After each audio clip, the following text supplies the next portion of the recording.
Hello there. Today we are going to be going after the final ship of the Rebel Alliance Starfighter series, and today we are going to be going after the B-Wing, probably one of the most powerful ships in the entirety of the Rebel Alliance Starfighter Corps, if not the entirety of the Rebel Alliance Navy in general. So today we're going to be going after this ship, explaining the history, the pilots who have flown this ship, and why it's so powerful. So without further ado, here we go. But first, as always, we start with a little bit of a breakdown. The entire line of B-Wing heavy assault starfighters were originally created by Slane and Corpil Manufacturing as a starfighter that was affiliated with the Rebel Alliance, the New Republic, the Amaxian Warriors, and the Resistance later on down the line. The entirety of this ship was created by the Mon Calamari engineer known as Quarry, who was convinced by Hera Syndulla to let the rebel group Phoenix Squadron use his creation against the Galactic Empire, and ever since then, the B-Wing has been a monumental advantage for the Rebel Alliance against the Empire in nearly every way, shape, and form. So just to kick things off immediately, we will immediately start with the B6 prototype, also known as the Blade Wing prototype. At 16.9 meters long and equipped with a hyperdrive system, a Durasteel hull, short-range tactical sensor array, navigational equipment, and also armed with ion cannons, high-intensity blasters, proton torpedoes, and a composite beam laser, which was a prototype that originally was created for the four tips of the actual ship itself to create a composite beam to gather together and blast an enemy ship with amazing firepower that could even destroy capital ships.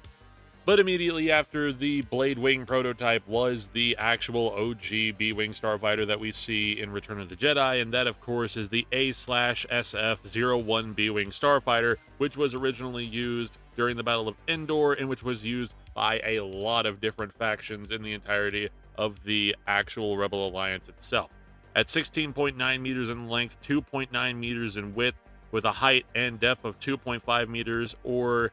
7.3 meters when using S-foils, this entire ship was a masterclass in its own right.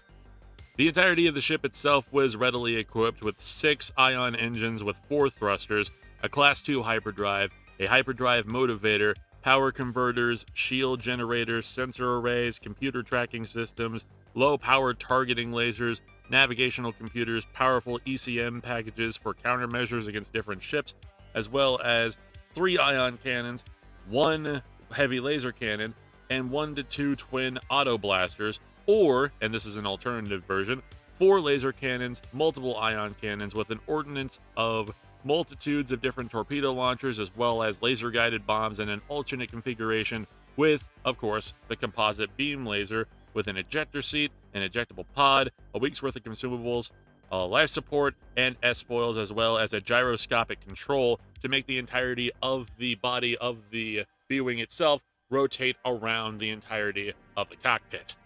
And of course, while the B-Wing was registered as a heavy bomber, it was relatively poor designed for dogfighting, but it was primarily designed for blockade busting and for attacking large capital ships, and as such, it was readily equipped with weaponry that you would find in most larger crafts like Corellian corvettes, and even most Corellian corvettes during the time of the actual Civil War itself were lightly armed compared to the most standardized B-Wing.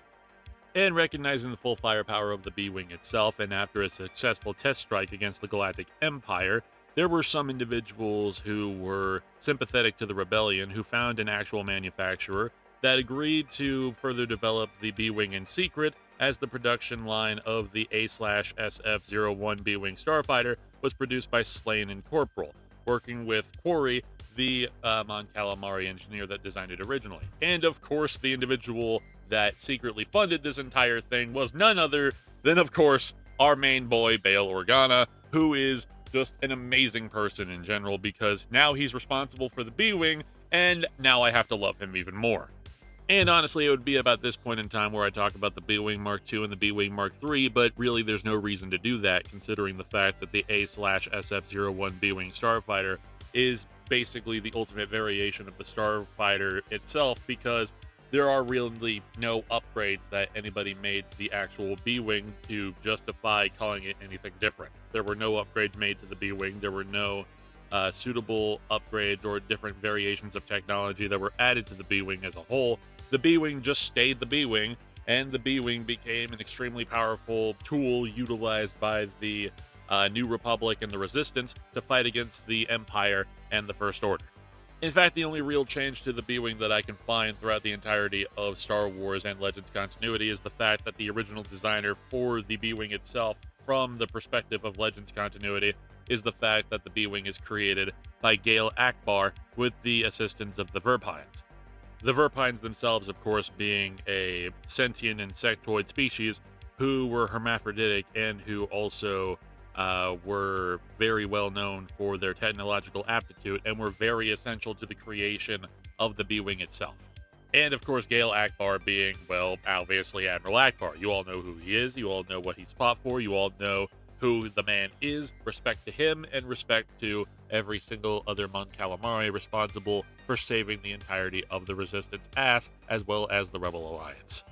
And that's basically it for the B-Wing. I hope you guys enjoyed the video, and I hope you guys stick around for more. I will be throwing every single one of these videos of the Rebel Alliance Starfighter Corps into a compilation, so make sure you stay around for that. Make sure to hit that like button, subscribe, and do whatever you need to. I'll see you guys later, and I hope you have a fantastic day, and may the Force be with you.